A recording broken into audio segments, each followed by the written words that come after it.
ರಾಕ್ಷಸ ಶಕ್ತಿಯನ್ನು ತಡೆಯಬೇಕು ಅಂತ ಆದರೆ ನಾವು ಈ ಮಂಡಲವನ್ನು ಬರ್ಕೊಳ್ಬೇಕು. ಸದಾ ಭದ್ರಕಂ ಕರ್ತೃ ದರ್ಶನ ಮಾತ್ರ ಶುಭದಂ. ಕರ್ತೃ ಈ ಕರ್ಮಾಂಗವನ್ನು ಯಾರು ಮಾಡಿಸ್ಕೊಳ್ತಾ ಇದ್ದಾರೋ ಇವತ್ತು ನೀವು ದರ್ಶನ ಮಾತ್ರದಿಂದಲೇ ಶುಭ ಅನ್ನೋದು ಪ್ರಾರಂಭ ಆಗ್ತದೆ, ಅಶುಭ ಅನ್ನೋದು ನಿರಸನವಾಗ್ತದೆ. ತತ್ಪಂಚಭೂತಾತ್ಮಕಂ. ಆವಾಗಲೇ ನಾನು ಹೇಳಿದೆ, ಇದೆಲ್ಲವುದು ಬಣ್ಣಗಳ ಸಹಿತವಾಗಿ ಬಂದಿರೋದು ಎಲ್ಲಿಂದ? ಪಂಚಭೂತಗಳಿಂದ. ನಾವು ಬಂದಿರೋದು ಪಂಚಭೂತಗಳಿಂದ, ನಾವು ಸೇರುವುದು ಪಂಚಭೂತಗಳಿಗೆ. ಹಾಗಾದರೆ ಆ ಪಂಚಭೂತಾತ್ಮಕವಾದಂತಹ ಈ ಮಂಡಲವನ್ನು ನಾವು ರಚನೆ ಮಾಡಿ ಅದನ್ನು ನೋಡಿದಾಗ ಈ ಕರ್ತೃ ದರ್ಶನ ಮಾತ್ರ ಶುಭದಂ, ಶುಭ ಅನ್ನೋದು ಪ್ರಾರಂಭ ಆಗ್ತದೆ, ಅಶುಭ ಅನ್ನೋದು ಏನಾಗ್ತದೆ? ನಿರಸನವಾಗ್ತದೆ, ಹೊರಗಡೆ ಹೋಗ್ತದೆ. ಹಾಗೆ ವರ್ಣಾಧ್ಯಕ್ಷರ ಸಂಯುತಂ. ವರ್ಣ ಅಂದರೆ ಬಣ್ಣಗಳು, ಅಲ್ಲಿ ಕೆಲವೊಂದೊಂದು ಸೂಚನೆಗಳನ್ನು ಬರೆದಿದ್ದೇವೆ, ಇದು ಅಕ್ಷರಗಳು. ಸಂಯುತಂ ಭಯಹರಂ, ಭಯವನ್ನು ಹರಣ ಮಾಡ್ತಂತೆ. ನಮ್ಮ ಮನಸ್ಸಲ್ಲಿ ದುಗುಡ ಭಯ, ಏನೋ ಆಗ್ತದೇನೋ, ನಾನು ಈಗ ಮಾಡಿಸದೇ ಇದ್ರೆ ಏನೋ ಪ್ರಾಬ್ಲಮ್ ಆಗ್ತದೇನೋ, ನಾವು ಈಗ ಮಾಡಿಸೋದ್ರಿಂದ ಆದರೂ ಪರಿಹಾರ ಆಗ್ತದೇನೋ, ಆ ದುಗುಡವನ್ನು ಹರಣ ಮಾಡಿ ನಮಗೆ ಪರಿಹಾರ ಖಂಡಿತ ಸಿಗ್ತದೆ ಅನ್ನುವಂತಹ ಶಕ್ತಿಯನ್ನು ನಮ್ಮ ಮನಸ್ಸಿಗೆ ತುಂಬುತ್ತದೆ. ತದ್ಯಾಗ ಪುಣ್ಯೋದಯ ಅಂತ ಜಾಗದಲ್ಲಿ ಯಾಗವನ್ನು ಮಾಡಿದಾಗ ಪುಣ್ಯ ಉದಯವಾಗ್ತದೆ. ಪುಣ್ಯಕ್ಕಾಗಿಯೇ ನಾವೆಲ್ಲವುದನ್ನು ಮಾಡುವಂಥದ್ದು. ಪುಣ್ಯ ಉದಯವಾದರೆ ನಮ್ಗೆ ಎಲ್ಲವೂ ಬರ್ತದೆ. ಹಣ ಇದ್ರೆ ಮನೆ ಕಟ್ಟಲಿಕ್ಕಾಗಲ್ಲ, ಭೂಮಿ ಇದ್ರೆ ಮನೆ ಕಟ್ಟಲಿಕ್ಕಾಗಲ್ಲ, ಹಾಗೆ ಎಲ್ಲ ವ್ಯವಸ್ಥೆಗಳಿದೆ ಅಂತಂದ್ರೆ ಮನೆ ಕಟ್ಟಲಿಕ್ಕೆ ಆಗುದಿಲ್ಲ. ಕಟ್ಟಿದಂತ ಮನೆಯಲ್ಲಿ ವಾಸ ಮಾಡುವ ಯೋಗ್ಯವೂ ಪ್ರಾಪ್ತಿ ಆಗ್ತದೆ ಅಂತ ಯಾವ ಗ್ಯಾರಂಟಿ ಇಲ್ಲ. ನಾನು ಯಾವಾಗಲೂ ಹೇಳ್ತೇನೆ, ಈಗಲ್ಲ, ನಾನು ಬೆಂಗಳೂರಿಗೆ ಬಂದಂಥ ಸಮಯದಲ್ಲಿ ಸುಮಾರು ಒಂದು 4-5 ವರ್ಷಗಳಾಗೋ ಹೊತ್ತಿಗೆ ಆಗಿನ ಕಾಲಕ್ಕೆ 4.25 ಕೋಟಿಯ ಮನೆಯನ್ನು ಒಬ್ಬರು ಕಟ್ಟಿದ್ರು.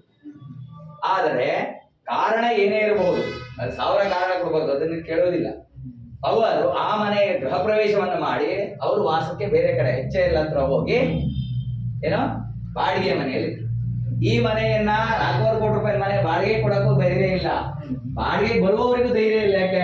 ಒಂದು ಕೀ ಯಾವ್ದಾದ್ರು, ಒಂದು ವಿಜಯಗರನ ಯಾವ್ದು ಒಂದು ಇದು ಏನೋ ಪಟ್ಟಿ ಹಾಳಾಯ್ತು ಅಂದ್ರೆ ಅದು ಮಾಡಿಸ್ಕೊಡಕ್ಕಾಗಲ್ಲ. ಯಾಕೆಂದ್ರೆ ಅದು ಲಕ್ಷಾಂತರ ರೂಪಾಯಿ ಆಗ್ತದೆ. 4.25 ಕೋಟಿ ರೂಪಾಯಿ ಅಂದ್ರೆ ಆಗಿನ ಕಾಲದಲ್ಲಿ 2005-2006 ಆ ಸಂದರ್ಭದಲ್ಲಿ ಅವರು ಅಲ್ಲಿ ಹೋಗುವ ಆಸೆ. ಕಾರಣ ಮಗನ ವಿದ್ಯಾಭ್ಯಾಸ, ಮನ ಉದ್ಯೋಗ, ಇಲ್ಲಿಂದ ಅಲ್ಲಿ ಓಡಾಡಕ್ಕಾಗಲ್ಲ ಅಂತ. ಕಾರಣ ಏನೇ ಇರ್ಬೋದು, ಅವ್ರಿಗೆ ವಾಸಯೋಗ್ಯ ಇಲ್ವಲ್ಲ, ಅಲ್ಲಿ ಗೃಹ ಪ್ರವೇಶ ಮಾಡಿದ್ದಾರೆ, ಎಲ್ಲವನ್ನು ಮಾಡಿದ್ದಾರೆ, ಚೆನ್ನಾಗಿ ಮಾಡಿದ್ದಾರೆ, ವಾಸಯೋಗ್ಯ ಏನಾಯ್ತು? ಅವರಿಗಿಲ್ಲ.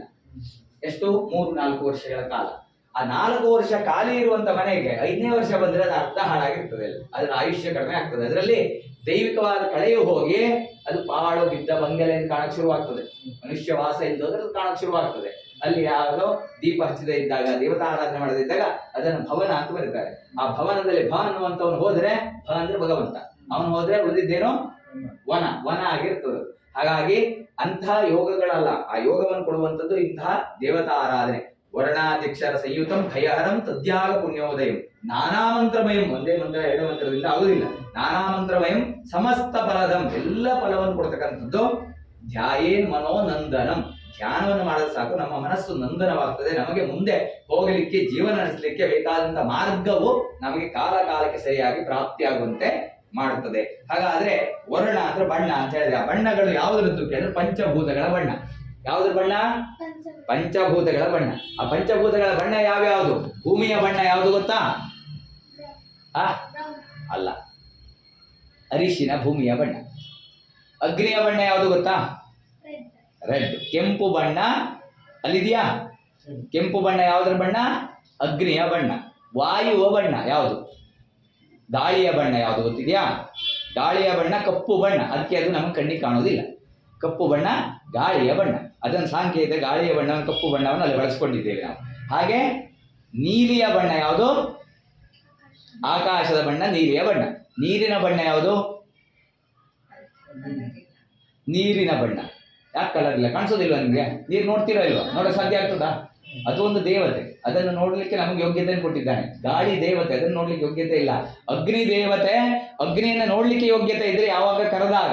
ಅಗ್ನಿಗೆ ಎಂತ ಶಕ್ತಿ ಅಂತಂದ್ರೆ, ನೀವು ದೀಪ ಹಚ್ಚುವವರೆಗೆ ಅಗ್ನಿಯಲ್ಲಿದ್ದ, ಇವತ್ತು ಅಲ್ಲಿ ದೀಪ ಹಚ್ಚಲಿಲ್ಲ ಇನ್ನು, ಆ ದೀಪದಲ್ಲಿ ಅಗ್ನಿ ಬಂದಿದ್ಯಾ? ಇಲ್ಲ. ಎಲ್ಲಿದ್ದಾನೆ? ಹಾಗಾದ್ರೆ ಕರೆದ್ರೆ ಬರ್ತಾನ ಇಲ್ವಾಗ? ಬರ್ತಾನ? ಬರಲ್ಲ. ಅದೇನ್ ಬರ್ತಾನೆ? ಬರಲ್ವಾ? ಬರ್ತಾನೆ. ಹೇಗೆ? ಅದರ ಒಂದು ಕರ್ಮ ಅಂತ ಹೇಳ್ತೇವೆ. ಅದನ್ನೇ ಹೇಳಿದ್ದು, ಕಲಿಯುಗದಲ್ಲಿ ಕರ್ಮ ಮಾಡುವುದು ನಮ್ಮ ಕೆಲಸ, ಫಲ ಕೊಡುವನು ಭಗವಂತ. ಕರ್ಮವನ್ನು ಮಾಡಿದಾಗ ಆ ಬೆಂಕಿ ಕಡ್ಡಿಗೆ ಏನಾದ್ರು ಪ್ರಾಬ್ಲಮ್ ಆಗಿ ಅದು ಹತ್ತಲಿಲ್ಲ ಅಂದ್ರೆ ನಾವೇನು ಮಾಡ್ಲಿಕ್ಕೆ ಆಗುದಿಲ್ಲ, ಬೆಂಕಿ ಕಡ್ಡಿ ಬಿಸಾಕ್ಬೇಕಷ್ಟೇ. ಆದರೆ ನೀರಲ್ಲಿ ಹಾಕಿ ತೆಗೆದ ಬೆಂಕಿ ಕಡ್ಡಿಯನ್ನು ನೀವು ತಕ್ಷಣ ಕೀರಿದರೆ ಅಗ್ನಿ ಬರಬಹುದು, ಬರಬಾರದು ಅಂತ ಏನಿಲ್ಲ. ಯಾಕೆ ಅಂತಂದ್ರೆ ಅಗ್ನಿಗೆ ಅಂತ ಶಕ್ತಿ ಇದೆ, ಅವನು ಮನಸ್ಸು ಮಾಡ್ಬೇಕಷ್ಟೇ. ಅವನು ಬಂದರೆ ನಮ್ಮ ಕಣ್ಣಿಗೆ ಕಾಣ್ತಾನೆ. ಹಾಗೆ ಭೂಮಿ ನಮ್ಮ ಕಣ್ಣಿಗೆ ಕಾಣ್ತದೆ, ಆಕಾಶ ನಮ್ಮ ಕಣ್ಣಿಗೆ ಕಾಣ್ತದೆ ಅಲ್ವಾ. ಅಂತಹ ಅಗ್ನಿಗತವಾದಂಥ ಬಣ್ಣ ಯಾವುದು? ಕೆಂಪು. ನೀರಿನ ಬಣ್ಣ ಬಿಳಿ. ರಂಗೋಲಿ ಹಾಕೊಂಡಿದ್ದೀವಾ ಬಿಳಿಯ ಬಣ್ಣ, ಅದಕ್ಕಾಗಿ ಅದು ನಮ್ಮ ಕಣ್ಣಿಗೆ ಕಾಣ್ತದೆ ನೀರಿನ ಬಣ್ಣ ಬಿಳಿಯಾಗಿದ್ದಕ್ಕೆ. ಈ ಪಂಚಭೂತ ಬಣ್ಣಗಳನ್ನು ಒಂದಕ್ಕೆ ನಾವು ಏನು ಮಾಡ್ತಾ ಹೋದರೆ